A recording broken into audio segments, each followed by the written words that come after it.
Let's start by looking at one of the smartest things you can do with an email. Take action instead of just reading and forgetting. Gmail gives you 3 powerful ways to manage your messages: snoozing, creating a task, or turning it into a calendar event. Most people are familiar with just one of them, and that's snoozing, but today we're going to explore all 3 and when to use each one. First up is snoozing. Have you ever opened an email and thought, I can't deal with this right now? That's when snooze comes in. Snoozing lets you temporarily hide an email and bring it back at a more convenient time, like tomorrow morning, next Monday, or a specific day that you can choose. The email will literally leave your inbox and return to the top when the snooze ends. It's like a polite nudge from your inbox when you're ready to deal with it. Here's the catch though. Snoozing is passive. It doesn't create a task or a time block. It just delays your decision. And that can be a problem if you keep snoozing the same message over and over. Now let's talk about adding to tasks. If you want to go from passive to productive, then adding the email to Google Task is the way to go. With just one click, Gmail creates a to-do item from the email. The subject line becomes the task title, and the full email remains linked for easy access. You can add a due date, organize it into a task list, or even add subtasks. This is perfect for emails that require a follow-up, a reply, or an action that doesn't necessarily need to be done at a specific time, just something you don't want to forget.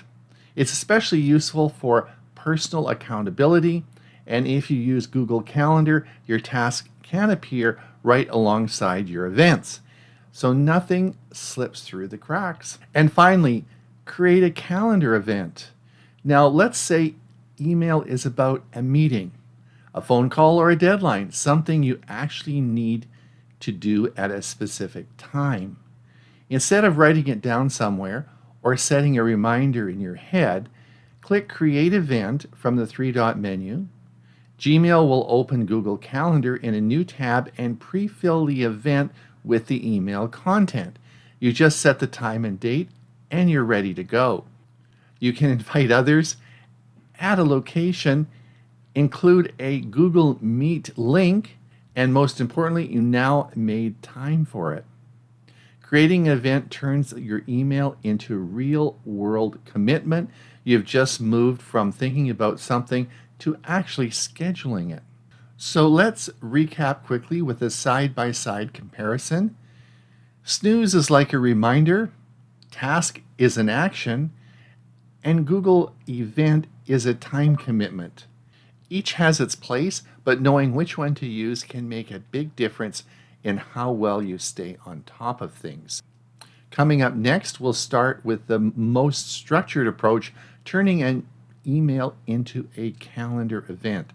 I'll walk you through the steps and show you why this can be a game changer for meetings, deadlines, and time-sensitive information.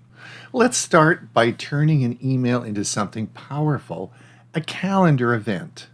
This is the perfect move when the email contains a meeting, appointment, deadline, or even just something you want to block some time for. No more copying and pasting into your calendar or forgetting to follow up. Gmail and Google Calendar work seamlessly together to make it super easy. If you look at his inbox, you'll see a new email that's come in from Ron Brown. It's a dinner request. Let's open the email up and it says, Beamer, can you and Sylvia come for dinner at 5:30 on August 6th? No need to bring anything. And it's signed Ron. Okay, so now we need to reply to this, of course, but what we want to do is we want to add this to our calendar and notify Sylvia. We could snooze this for August the 5th, but I want to put it on our calendar to make sure there's no conflict.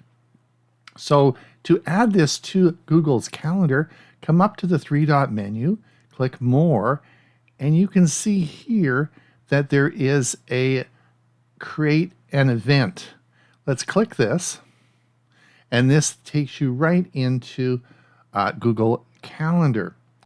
So what you see here is you've seen that the title, Dinner Request, is now going to be added to the calendar.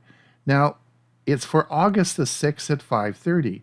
So by simply clicking today's date, we can now come down to August 6th, and we will choose the time because this is time sensitive, and it will be at 5:30, and let's say till 8 p.m.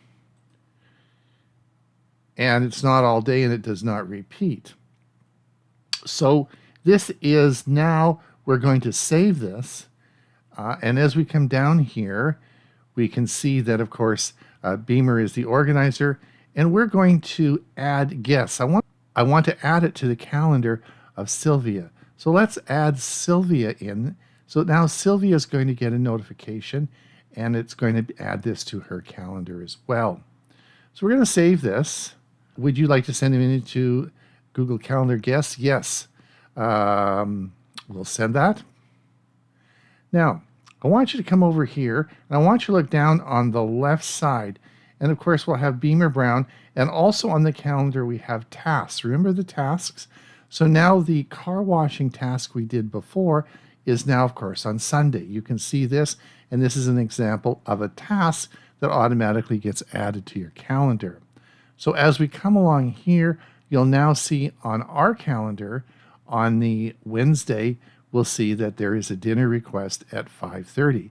If I click this dinner request, this will bring up the information that we have, and you'll be able to see here that, of course, this brings up the information that was on our email. You can see at the bottom here where the original email was, and you can see that, of course, we have sent this to Sylvia as well.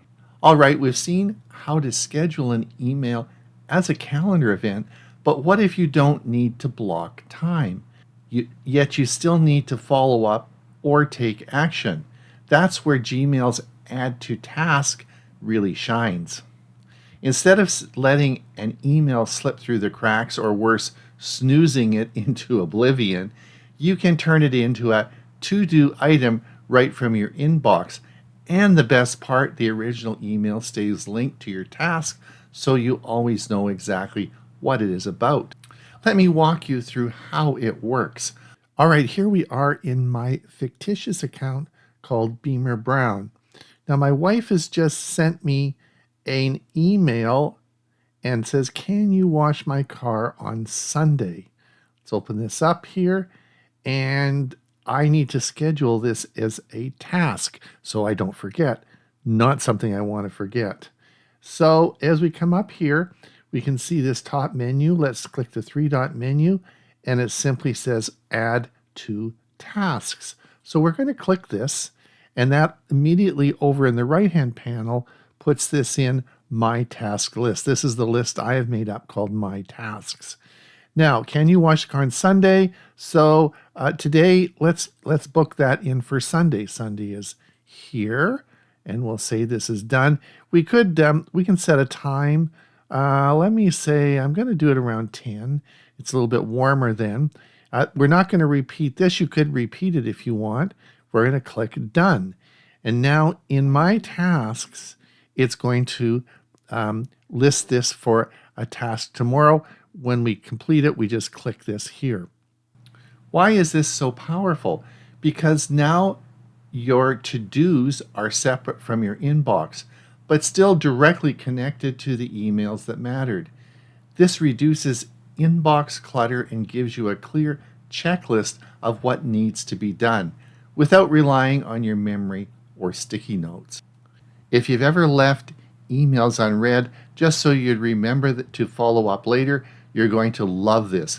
Tasks give you a clean, structured way to manage all those email-based items. Now here's a bonus tip. If you add a due date to your task, it will automatically show up in Google Calendar under your tasks calendar, so your to-dos are always in view when you're planning a day. In short, Add to Task is perfect for emails that require attention, things you need to remember but don't need to schedule, and staying on top of responsibilities in a structured, low-pressure way. Next up, we'll look at snoozing emails. While convenient, might actually be hurting your productivity, and how tasks and calendar can be a much better long-term strategy. So the problem with snoozing emails. Let's talk about a feature we've all used and I made a video about called Snooze. At first glance, snoozing seems like a perfect solution. You're not ready to deal with an email, so you tell Gmail, remind me tomorrow, or bring it back Friday at 9 a.m. And yes, it feels satisfying. The email disappears from your inbox and you feel like you've done something with it. But here's the truth. Snoozing is a band-aid, not a plan. You snooze an email to Friday at 9 a.m., but you didn't block out time on your calendar. So when Friday arrives, your morning is already full of meetings. That email pops back up and you hit snooze again. Now it's next week and nothing has changed. This creates what I call a snooze spiral. You keep pushing emails off without real decisions on allocating time to take action. Why snoozing fails as a productivity tool? Well, it delays decisions. Snoozing feels productive, but it's actually avoidance. You're not committed to action, just postponing it. It doesn't create visibility. Unlike tasks or calendar events, snoozing emails don't appear in your daily to-do list or schedule. Out of sight, out of mind. And it can even lead to inbox clutter. You might end up with a flood of snoozed emails all reappearing at once, overwhelming and easy to ignore. So a better approach, ask yourself this question every time you're tempted to snooze an email. Is this something I need to do or schedule?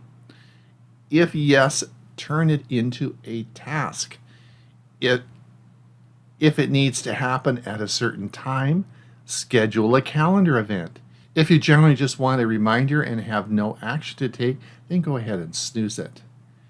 But use snooze as a last resort, not your default.